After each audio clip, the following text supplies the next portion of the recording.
એકવાર એક કોલેજના રીયુનિયનમાં બધા ફ્રેન્ડ્સ ભેગા થયા.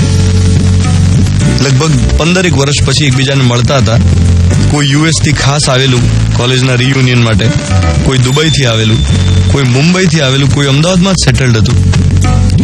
હવે કોણ અત્યારે શું કરે છે એનો ઇન્ટ્રોડક્શન રાઉન્ડ હતો કે કોણ અત્યારે ક્યાં સુધી પહોંચ્યું છે.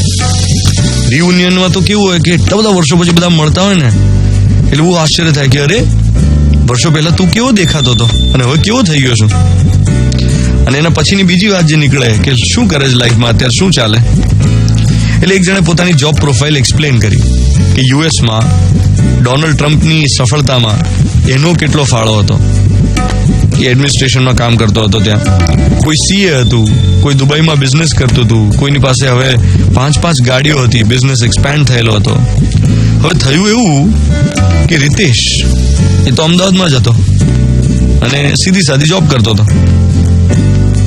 અને રિતેશ છે ને જે પણ ફ્રેન્ડને મળે આ રીયુનિયનમાં એને એક વાક્ય જરૂર કહેતો હતો કે તું યાર ખરો આગળ નીકળી ગયો, અમે તો અહીં રહી ગયા. બોલ, આ રહી ગયા વાળી ફિલિંગ એ રીયુનિયન પત્યા પછી રિતેશ ઘરે લઈને પણ ગયો. એ નિરાશ હતો. બીજા બધા આગળ હતા એના કરતા, દરેક વાતે આગળ હતા. એટલે ઘરે એની વાઈફ શિવાની એ રિતેશને જોતા જ સમજી ગઈ કે કંઈક તો થયું છે. એણે પૂછ્યું તો રિતેશે કહ્યું કે યાર શિવાની, સાચું કહું હાર્ડવર્ક તો મેં કર્યું પણ હું બીજા જેટલો આગળ ના નીકળી શક્યો. આજે બધા ક્યાં છે ને હું. શિવાની કહ્યું કે હું ચા બનાવું છું, તમે બેસો. એ 2 કપ ચા બનાવીને લાવી. હવે એકનું હેન્ડલ તૂટેલું હતું અને એક પેલો મોંઘાવાળો મહેમાન વખતે જ કાઢવાવાળો કપ હતો. બંને ચા પીધી. શિવાને કહ્યું કે જો આ બેમાંથી સારો કપ કયો છે. રિતેશે કહ્યું કે જે તારા હાથમાં છે એ. શિવાને કહ્યું કે પણ ચાનો ટેસ્ટ બદલાયો. કપ ભલે મારો સારો છે પણ ચાનો ટેસ્ટ બદલાયો.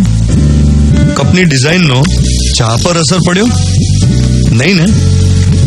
લાઈફમાં કપ એ સમૃદ્ધિ છે પણ ચા એ હેપીનેસ છે.